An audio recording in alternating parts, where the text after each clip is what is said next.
And right now, one half of the interstate is still closed from the wrecks that occurred nearly 14 hours ago. Take a look behind me. This is the area where FHP was diverting majority of the traffic to side streets. We were seeing caravans of vehicles by the hundreds as a result of this 19-vehicle accident. So besides the athletes, a lot of people have been talking about those strange one-eyed mascots. Yeah, the mascots were introduced 2 years ago, and ever since then, people have been scratching their heads.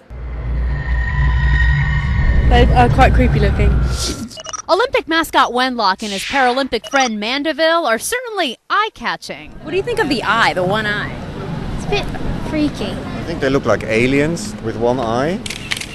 They're all over London. I think it's a little bit weird, actually, myself. Let's bring up the truth meter. Did Karen Castor Dental use our children's class time and our taxes to schedule campaign press interviews?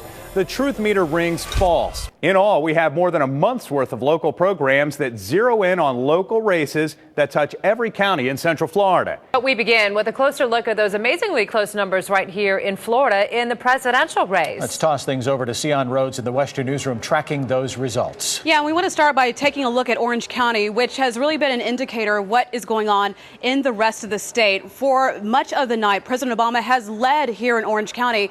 Justice is something that will be answered in the courts. We are here tonight to talk about the bigger issue that brought this tragedy forth. Race. Joining us tonight for this important conversation, leaders from our community. 800 people from all walks of life, racial and ethnic backgrounds, answered our telephone survey questions. The first question we asked, does Central Florida have a race problem? Overwhelmingly, we found whites and blacks alike believe we do. And the numbers were pretty even. 73% of blacks and 72% of whites believe that some sort of race issue still exists here. Allie Braswell, your reaction to the poll numbers? Well, I think when you take a look at the poll numbers, they're telling you the truth of what's going on in our region. I think a lot of people are concerned about it, and this is a conversation that for a number of years has been long overdue to have. Space Shuttle Atlantis making a move for the final time. Atlantis went from the processing hangar to the vehicle assembly building Wednesday morning. There was a rain delay and a stop for a few photo ops, but Atlantis eventually made it. Terry White processed the vehicles for launch and says it's not the kind of mission he's used to. Always before we rolled it out for flight, we was going to accomplish a mission. Now its mission is different. It's going out of here and it's going to the visitor center, and hopefully millions of people over the next few decades will get to come see it. The Iraq War veteran accused of gunning down 3 neighbors apparently told police he was on a mission to kill. Police say William Woodward showed no remorse after shooting Timothy Blake, Roger Pashore, and Gary Hembry. The police report says all 3 victims were down and bleeding. Woodward reloaded and went back to shoot 2 of them in the head again. He then allegedly said his mission was finished unless the victims' wives wanted to, quote, wage war again, end of quote. Hembry was killed. Pashore and Blake are in critical condition. Even though prosecutors aren't buying the explanation, a veterans advocate has said Woodward suffered from post-traumatic stress disorder after serving in Iraq. They just killed the gator. Is it the gator? Well, they certainly think so. We want to go to some video that we just shot a few moments ago. And this is the gator after they killed it on the bank, bringing it up to load into the trapper's truck to haul out of here. They say it is the right size, about 7.5 feet. In fact, 7 feet 5 inches to be exact. And they do believe that since while it was on the shore, even when it was hooked, it showed no fear of humans. They do believe it is the right animal. They'll have to perform some tests to be sure. But back live here, it has certainly been a scary day in this Leesburg community. This morning, a gentleman comes out to have a cup of coffee on his deck. He looks down into the water, and the woman from across the canal, 84 years old, is in the water just flailing away. He didn't know what to do. He calls 911. He goes into the water because clearly an alligator had taken advantage of the situation. 4 people are dead after a late morning rampage at a Seminole County hair salon. The violence created chaotic scenes this afternoon at 2 different locations. Police say it started at a hair salon at this shopping complex in Castleberry this morning. 4 people were shot. 3 of them died. And it ended when police found the suspect's body on Paradise Lane in Winter Park, where he took his own life. That is the hair salon right there. They have a yellow plastic sheet over the door. Crime scene techs and detectives have been going in and out, collecting evidence from this terrible mass shooting. I don't know. The heartache, the emotion at the scene was intense. They came to the salon and killed a bunch of people. I don't know who was that. I don't know nothing now. Only can cry now. According to police, 36-year-old Bradford Baumette walked into the hair salon La Dominicanas, shot and killed 3 women, injured a 4th, then fled the scene and killed himself. Police say Baumette had been recently served with a temporary injunction. He was served with an injunction on October 9th and was supposed to appear in court today on that injunction. So we're checking to see if it is in relation to somebody here in the salon. Friends, family members dropped to the ground in grief when they learned their loved one's fate. One man fought with police desperately trying to get inside the salon. The shooter's family told us they had been very concerned about him. Martha, I was here on Friday, and just take a look at how much has been carved away. In fact, where I'm standing now, you couldn't have stood then. This used to be part of the dune, and it used to be part of one family's backyard. Somebody's going to do something because it looks like my house is going to disappear here pretty soon. This was Costas Manaselius' home before. This is after. In between, the waves pounded away with each high tide, and each breaker, seemingly bigger than the last, carved away more beach. The pounding lasted all weekend. Even as the hurricane got farther away and the wind changed to the west, the waves generated by the hurricane kept arriving, kept pounding. One corner of the Sandy Shoes Motel in Melbourne Beach is now hanging in the air. Wooden stairs and a concrete patio lie in pieces on the beach. Out one door, it's about a 4 or 5 foot walk to a sheer drop-off of 12 to 15 feet. The sand under the deck at popular but now closed Sebastian Beach Inn is gone. And Susan Moll's patio hangs over nothing. She's lost about 20 feet of backyard. Last week, her lawn extended about 3 feet beyond the end of this block wall, which now hangs in the air. Death on the tracks. A dump truck driver is killed instantly and his truck split in half by a southbound Amtrak train. You're looking live at the scene from Chopper 2. And this is what it looked like just a few hours ago. Highway Patrol investigators say a dump truck driver blew through a stop sign. The impact left nearly a dozen Amtrak passengers with minor injuries. And I just kept yelling, "Oh my God, oh my God, oh my God." And employees of Dixie Bell's Cafe watched the dump truck get split in half right out their front window. The bed of the truck and glass flying, it went up in the air and came back down. As I looked at the engine, the front of the train, the white part of his truck was embedded in it. The train was on fire. Cafe owner John Belanger says there was no helping the truck driver. And I ran across the street and I was kind of looking for a body is what I was doing because I thought the body would have been a little closer to the crossing, and sure enough, I found him like a couple hundred feet away. Yeah, it was some hysterics. Amtrak passenger Joe Doherty was one of 140 passengers on the train, plus 13 employees on board. I was sitting down and I was actually asleep, right? And I felt this big, huge bump and jolt. From witness statements, the FHP says they're 100% sure the dump truck driver ran the stop sign at the crossing right into the train's path. Drivers have a responsibility to stop before entering the tracks, and if there is a train coming, the train has the right of way. Numerous firefighters were needed to navigate the quarter-mile-long debris field and evacuate the train. Passengers were taken by bus to downtown Orlando's Amtrak station. Now, Orange County fire investigators tell us the driver, 44-year-old Siram Metadial, was apparently delivering a load of gravel as part of some ongoing work at this crossing, and that gravel ended up being sprayed into a number of other cars during this impact, and they were damaged as well. All new at 5 o'clock, we're going to bring you some concern about local residents who say there should be more safety signals here at this crossing, and we're going to tell you when those safety signals are due to arrive here. Reporting live in South Orange County, Bob Keeling, WESH-2 News. We have seen some incredible video from the scene, but to truly get a feel for the force of the impact, we're taking you overhead for a view from Chopper 2. At the top of the screen, A marks the spot of the point of impact where the train struck.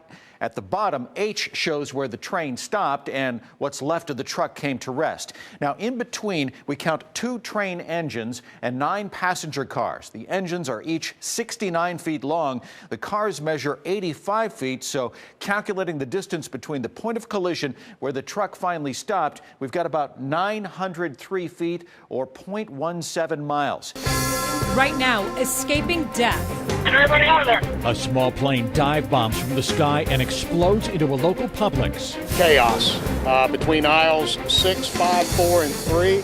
It's just wreckage, debris everywhere. Tonight, WESH-2 has team coverage as federal investigators piece through the rubble. New video of the devastation. And dramatic survivor accounts. Next thing I know, I just felt like somebody or something had just picked me up off the ground. WESH-2 News at 5 starts right now.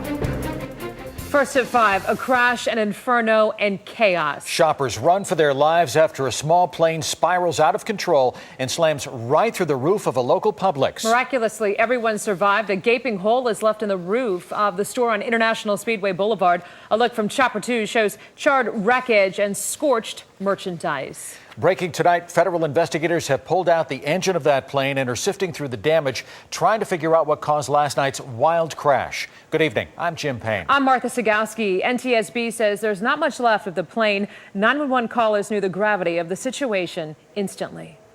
Someone's on fire in public, and oh God, I'm so. It's okay. What's on fire? A person.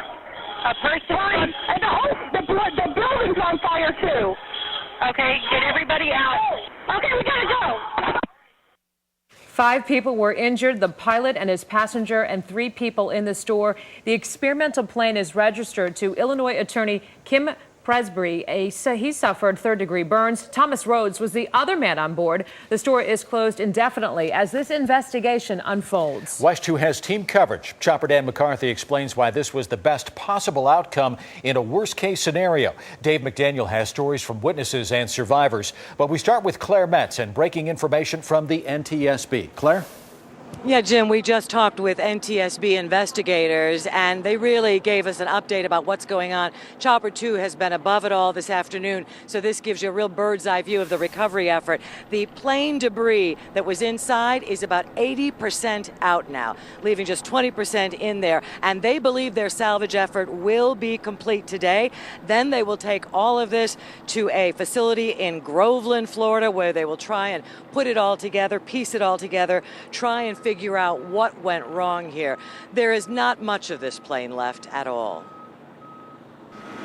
What remains of the aircraft is being pulled out the front door of the store. That's the charred engine attached to the prop. And among the most critical finds of the NTSB's recovery effort, they really only have 3 big pieces to work with. Pretty much the engine, the propeller, and part of the vertical fin are the largest pieces. Chopper 2 flew over Publix this morning with a clear view of the cavity created when an experimental plane crashed through layers of roof right into the store. NTSB investigators, hands-on inside, paint another vivid picture. It's on the ground. It's between 2 aisles. The majority of the wreckage spans across 2 aisles. However, several additional aisles have been compromised by fire. The plane was a kit-built experimental. This is an image of a Sea-Wind 3000 intact, owned by prominent Illinois attorney Kim Presbury. It's unclear if Presbury was the pilot or his friend Thomas Rhodes, both critically burned. With so little of it remaining, reconstructing this crash will be a puzzle. It was an extremely hot fire, and that's basically it, just disintegrated. We don't know how much fuel was aboard. The Sea-Wind holds 110 gallons, but the crash sent a fireball through the store. Thick black smoke enveloped it, as you can see from video sent to us by one of our viewers. The sheriff's helicopter was on scene moments after the crash with stunning images, too. We don't know if the store is jeopardized, but the mess will keep it closed for some time to come. It looks like a fire. As you can imagine, there's a lot of soot, there's a lot of water on the floor, there's damaged products. And the pieces of the very damaged plane emerging now. We've learned of the survivors, the pilot and co-pilot. One was commercially rated, one was rated for private planes, so these are experienced men. We also learned they flew into DeLand on Saturday, and they may have been going to Daytona Beach to have their avionics checked, their radios checked. Reporting live in DeLand, Volusia County, Claire Metz, WESH-2 News. And Claire, did investigators give a timetable on when we could have some definitive answers here? Well, take a look from Chopper 2 again, Martha, because you can just see how intricate this process is. However, NTSB tells us they may have a preliminary report, a preliminary investigation of what went wrong within 1 to 2 weeks. But as far as a final determination, 6 to 8 months, Martha. Claire Metz reporting live from DeLand tonight. Thanks, Claire. And for people simply trying to do some evening shopping, the sights and sounds of a plane crashing into the supermarket roof sent shockwaves throughout the store. WESH-TV's Dave McDaniel continues our team coverage with the people who scrambled to get to safety. Dave. You know, Jim, some of the people described it as a major crash, but some actually said it sounded like more of a thud. But universally, they all said that once they saw the size of the fire, they knew this was a serious issue. You see this, smoke pouring from the gaping hole in the roof. Then you imagine you're Bobby McCormick, a couple of aisles over with his 14-year-old daughter. Just kind of out of the blue, you hear a loud thud. A plane crashed into it. The person taking the cell phone video wasn't the only one stunned. The next thing I know, I just felt like somebody or something had just picked me up off the ground and threw me forward. And I guess that was the explosion. Lisa Cordova dropped off her child at the YMCA. She thinks she was walking away from the impact zone, but just hit the ground, hit my shoulder, knocked my head. Her instincts, fear, and getting out of that store. Knowing that I needed to get out of there because I didn't know what had happened. I didn't know if something else was going to. I didn't know if there were bombs placed throughout the store. You just don't know. Stetson student Brendan Beitler posted a very cheery photo of himself from his hospital bed, despite being treated for leg burns. And we saw the ceiling tiles falling down from about the middle of the store, and some electrical type fire and arcs and flashes in the ceiling. And McCormick says he didn't know what to make of it at first, but the fire made it clear they had to get out and fast. the whole entire middle of the store was basically on fire, and it was intense. You know, some of the folks we talked with today said even though it's been a few hours since all of this went down last evening, they felt they were still kind of in shock today. Jim? And Dave, did anyone comment about the Publix employees, how they handled it all? Well, let's pop back up to Chopper 2 in HD, and we'll show you again. Look at the size of the hole in this building and think about how sudden and how violent all this was. And several of the people commented that the Publix employees, despite the suddenness and the violence of all of this, they thought they were extremely professional, clearing people out of the store as soon as possible, and once they got the store cleared, making sure that nobody went back inside. Jim, Martha? Dave McDaniel live for us in DeLand. Dave, thanks. The plane that crashed is an experimental amphibious aircraft called the Sea-Wind 3000. This is what it looks like. The plane seats 4 people and has a tank that carries 110 gallons of fuel. The experimental aircraft does not have black boxes on board, but investigators will look at its GPS tracker. WESH-TV's Dan McCarthy was flying in Chopper 2 moments after last night's crash. He says everything that could have gone wrong did. I spoke to him this afternoon about what was going through the pilot's mind when things went so wrong. Well, the pilot was taking off runway 23 at DeLand Airport, and he was taking off to the southwest. And you can see here, a pilot would take off, normally climb out, but this is by far the worst case scenario for a pilot. You're low, you're slow, and most likely full of fuel, and now you have an engine failure. And what are you looking for right now if you're a pilot and you know that you have this catastrophe? This is exactly what he was looking at. He's at the end of the runway. He's too low, too slow, and in a sense too heavy to turn around and make it back to the airport, which would be the ideal situation. So basically what you're taught is look in front. From 10 o'clock to 2 o'clock out of the windshield, you have about a half-mile glide ratio. And this is what the pilot was looking at. And you can see trees, houses, warehouses, trees over here, a parking lot full of cars and people. But wait a second, what's this? You got a warehouse building here and another building right here, and that's exactly what he was looking at. And the only thing is, I'll be great if I can put it down on that roof and the roof supports the weight of the aircraft. And clearly that didn't happen. That didn't happen. He avoided worst case scenario for the other people on the ground. Yes, this is a terrible, terrible accident, but this was the best case scenario of a worst case accident. WESH-2 viewers are sending us photos they snapped of the crash site. Check this one out. The person who sent us this picture says it was taken just seconds after the plane went down. Another viewer uploaded this photo of firefighters dousing the flames. You can see more of these pictures in the ULocal section at WESH.com. Also on our website, listen to the dramatic 911 calls in their entirety. Check out our slideshow of images taken from the scene last night and much more of that video showing the damage. It's all inside WESH.com. Late breaking at 5, a Brevard County grand jury has just indicted 2 suspects accused of murdering a sheriff's deputy during a traffic stop. A judge has ordered dash cam video of the shooting should be kept secret. WESH TV's Dan Billow is at the state attorney's office. And Dan, did the grand jury take long? No, Martha, not long at all. Less than a day to return first-degree murder indictments against Brandon Bradley and Andrea Kirchner. The evidence against them is very strong, especially Bradley, the alleged shooter. That evidence is video of the shooting itself. A judge has ordered that to be kept secret from the public for now. It would be very difficult, if not impossible, to get a jury here locally if that type of information was put out. The shooting of Deputy Barbara Pill came at point-blank range. The murderer fired 8 shots, hitting her in the head, shoulder, and vest in front of at least one horrified witness. Melbourne 911, what's the address of the emergency? Oh my God, somebody just shot this cop in front of my house. Sources say the shooting is clearly shown in awful detail on the in-car video from Pill's patrol car. Today, a grand jury met to consider whether to indict the suspect for murder.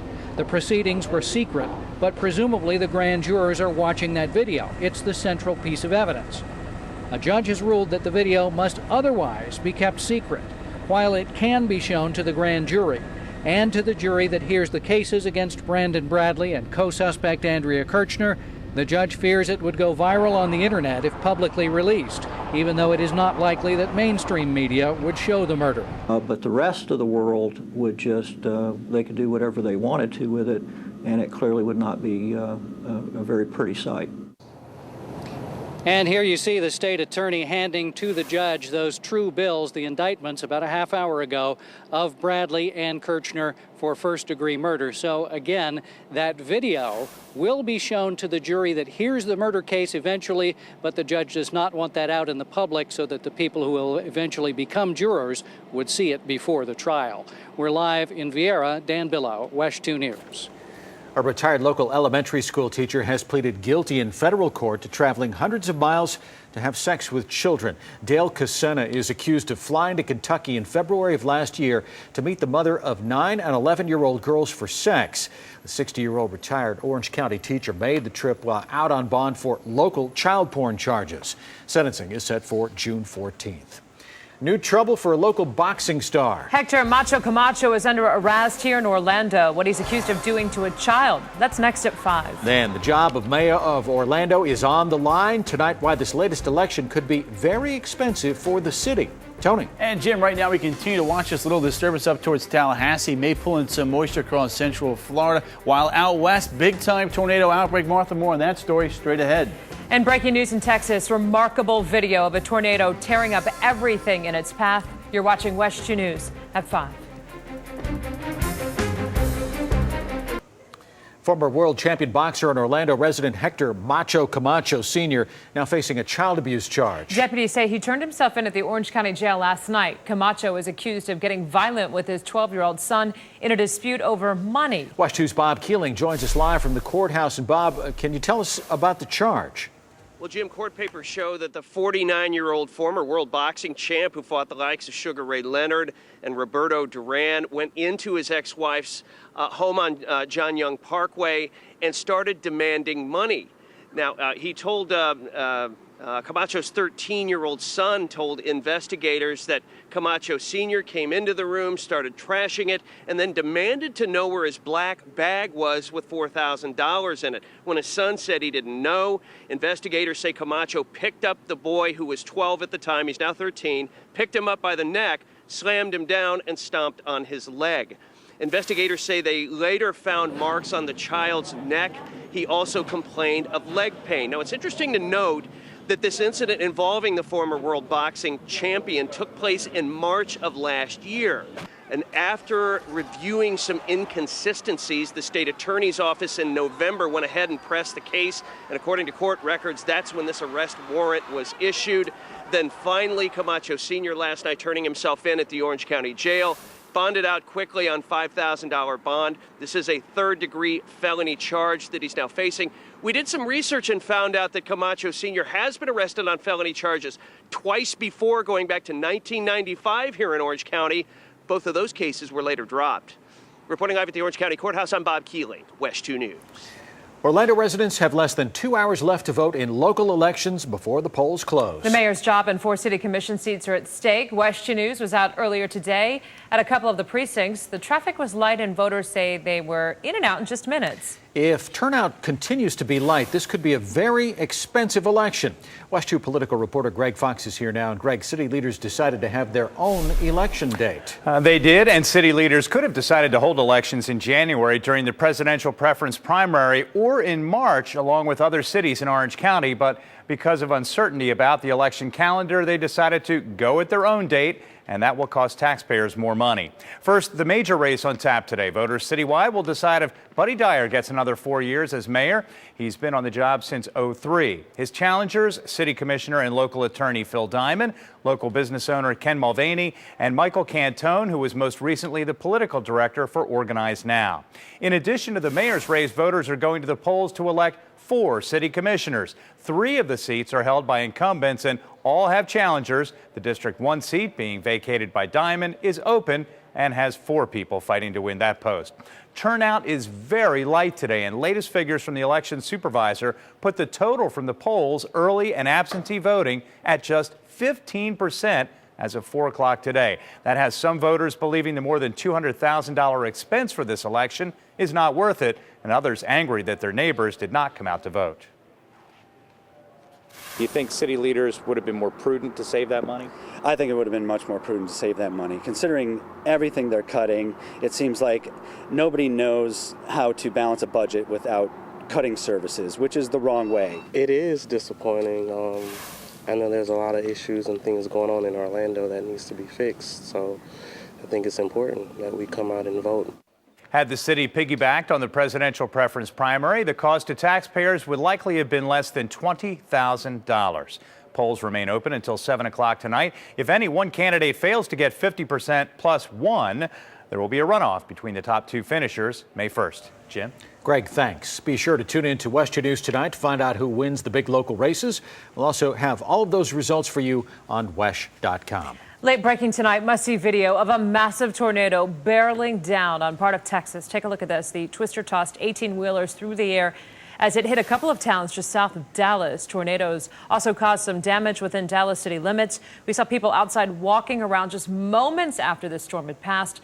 No word if anyone was hurt, and the damage is widespread. You might remember a few years back, they were able to capture video of a tornado in Minneapolis, and meteorologists learned a lot from that particular event. Yeah, when you fly around a tornado, you see multiple vortices, little circular structures. Now, the intriguing thing about this is just a short time ago, Jim and Martha, we had a very dangerous tornado very close to Arlington, Texas. That is the home of the Texas Rangers.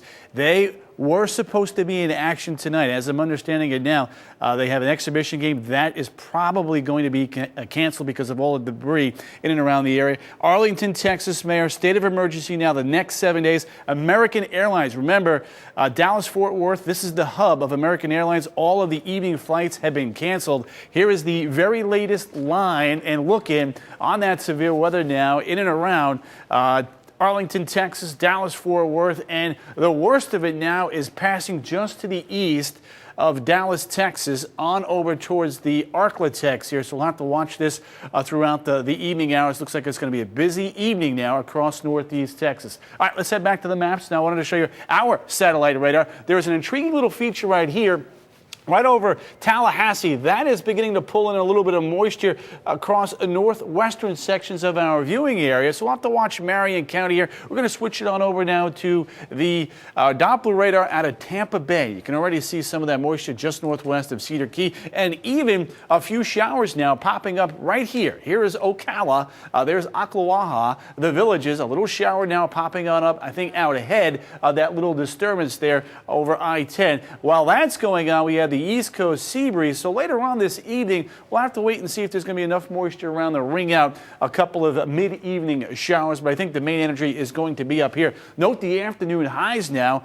Many 90-plus degree readings out there. In fact, Orlando 91, making it the 23rd consecutive day where temperatures at above normal. And tomorrow will be no different. 89 degrees with afternoon showers and storms. So east winds along the coast making it feel a little cooler. Beach bound, but through the interior, sticky Smoky right through 10 o'clock, still at 80. Late night fog will once again be an issue. Overnight lows fairly uniform, 60 to about 65 degrees. The pattern now for late tonight and tomorrow, warm southwest winds.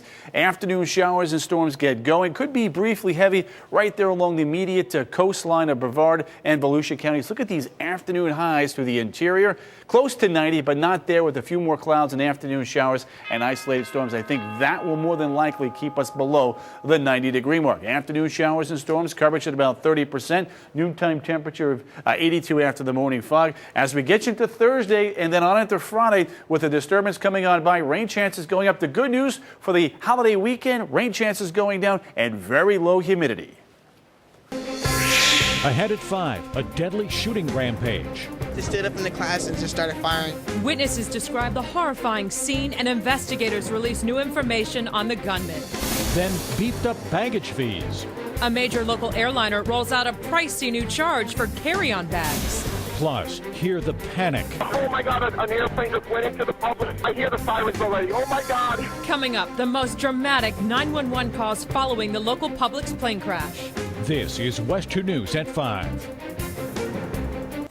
Tonight we are learning more about the man accused in a deadly shooting rampage at a California Christian college. The gunshots captured on cell phone video.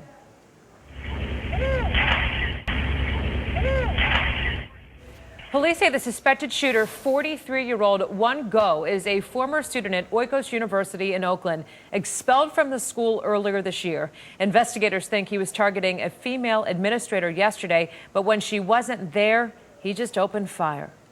Stood up in the class and just started firing. Shot one guy in the chest, shot another person, and once you know, he just started firing like crazy. We heard a couple more shots ring out from the building, and I guess police fired back or something. So we all got on the ground. 7 people died in the shooting. The 3 surviving victims are out of the hospital. Police say Go does not show much remorse, but he is cooperating. Former Vice President Dick Cheney is out of the hospital tonight, 10 days after having a heart transplant. Cheney's family released a statement thanking the doctors and the donor who made the heart available. Cheney had been on the cardiac transplant list for nearly 2 years. The 71-year-old has suffered at least 5 heart attacks since 1978.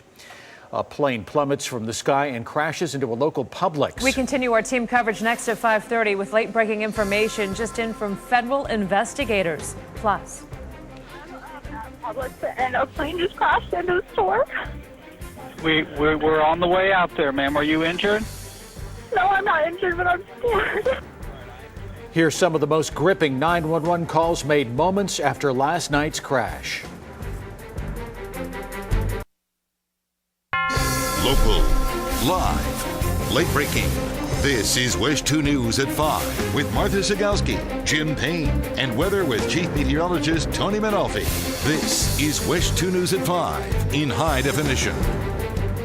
Late breaking right now at 5:30. The NTSB still on the scene following a terrifying plane crash into land. shoppers ran out of the Publix on International Speedway Boulevard last night when an experimental aircraft plummeted through the roof. Take a look. The crash left this gaping hole. Inside, you can see groceries and debris scattered all over the place. 5 people were injured, but everyone survived. Tonight, crews are working to get the wreckage out of the store and clean up all the debris. They're going to take what's left of the plane to a location where they can pour over every inch of the aircraft. WESH 2's Claire Metz joins us live now. And Claire, investigators have a lot of work ahead of them. They do, Jim, but I'll tell you what, the NTSB is not messing around. They are moving very quickly, very efficiently to get all of the debris out of the Publix behind me and into that facility in Groveland so they can start piecing this together. Take a look at some of the images we shot just a short while ago as portions of the plane were coming out. Only 3 big pieces are still intact, including the engine with the prop attached to it. We also understand the propellers in good shape, the tail of that experimental plane also in decent shape. About 80% has been pulled out so far, but it's that last 20% that's going to be a bugger because so much of it is just tiny, small debris, fine dust. They have to wear respiratory masks and hard hats when they're in there. Listen to the NTSB investigator just moments ago. And we're digging through the debris for cables for the flight control. We're doing a preliminary cursory look at the engine. There's no obvious external signs of failure on the engine. No obvious signs, he said. That does not mean the engine didn't fail. That is still to be determined. Chopper 2 was over the grocery store earlier today, looking at that 20 by 30 crevice in the roof. Unbelievable. You can see clear through to the bottom with the plane debris and grocery products strewn all around. It may have been because the plane had to go through so many layers of roof that, in fact, the pilot and co-pilot did survive all this. We understand they're still critical. One of the two is a commercially rated pilot. The other is privately rated. Both experienced. We just don't know what went wrong. We're hoping NTSB can sort it out. Reporting live in DeLand, Volusia County, Claire Metz, WESH 2 News. Within minutes of the crash, the 911 call started pouring in. WESH 2's Ike's Diaz reports many people knew exactly what happened. 911, where's your emergency? Hi, I think a plane just crashed in the Publix in DeLand. Seconds after a small plane crashed into this DeLand Publix, the 911 calls started coming in. Hello, this is 911. Everybody out of there. Hello. Hey, a plane just crashed into the roof of Publix on Woodland. Which Publix and Woodland? It's on fire. It went through the roof into the Publix. One man was so upset he could barely get his words out. Oh my God, an airplane just went into the Publix. I hear the sirens already. Oh my God. Okay, just relax. Just relax. We're on the way, okay? Another caller reported a person on fire. 911, someone's on fire in Publix. And, oh God, I'm so... It's okay. What's on fire? A person. A person? Right. And the building's on fire, too. Wow. Okay, get everybody out. Okay, we gotta go. One woman described the plane as it went down. I'm sitting here in the Lowe's parking lot, and the engine sounded like it was, like sputtering. Okay. And the next thing you know, he went down nose first. Okay, did you see any flame explosion? Oh, yes, black smoke all over the place. You can listen to all of the 911 calls right now on our website, WESH.com. In the newsroom, Ike's Diaz, WESH 2 News. A woman tells WESH 2 what it was like to be inside that Publix the moment the plane crashed in through the roof. Lisa Cordova says it looked like a scene from a war movie. She had minor injuries and was released from the hospital this morning. She had just finished her shopping and was headed towards the checkout lanes when the roof started shaking. At first, she thought it was a tornado, but then came the explosion. The next thing I know, I just felt like somebody or something had just picked me up off the ground and threw me forward. And I guess that was the explosion. And then I just hit the ground, hit my shoulder, knocked my head. I was like, she said one of the things she will never forget is seeing the young man who we now know is Stetson University student Brendan Beeler coming running towards her, screaming for help as his leg was on fire. WESH 2 viewers are weighing in on our Facebook page. Pat writes, every day is a gift. Here's the proof. You never, ever know what is around the corner. And Deborah lives 3 blocks away from the Publix. She writes, my thoughts and prayers go to all of my favorite employees who were on duty Monday night. You can leave your comments on the WESH 2 Facebook page. We have more dramatic footage of that Publix plane crash on our website. There's also a slideshow of viewer photos inside the ULocal section of WESH.com. The man who refers to himself as a monster is facing fewer charges tonight. George Fout is accused of molesting at least 6 children in his Ocala home. This morning, the state attorney's office decided to drop 2 counts in one of the cases. He still faces charges in 5 other cases. His next hearing is scheduled for June 29th. Federal agents spent a second day in Sanford as they continue to investigate the shooting of Trayvon Martin. The agents were back in the neighborhood where Trayvon was shot and killed. They're trying to figure out if the shooting was racially motivated. The federal investigation arose out of protest about the way local police handled the incident. So far, George Zimmerman has not been charged in the shooting, which he claims was an act of self-defense. Cities around Florida are struggling to figure out what they would do if the Stand Your Ground law comes into play in their town. As WESH 2's Gail Pascal Brown explains, city leaders in Ocala don't want to be caught off guard. And as soon as we find out that it's Stand Your Ground, though, the handcuffs have to come off. The person has to be told that he's free to leave.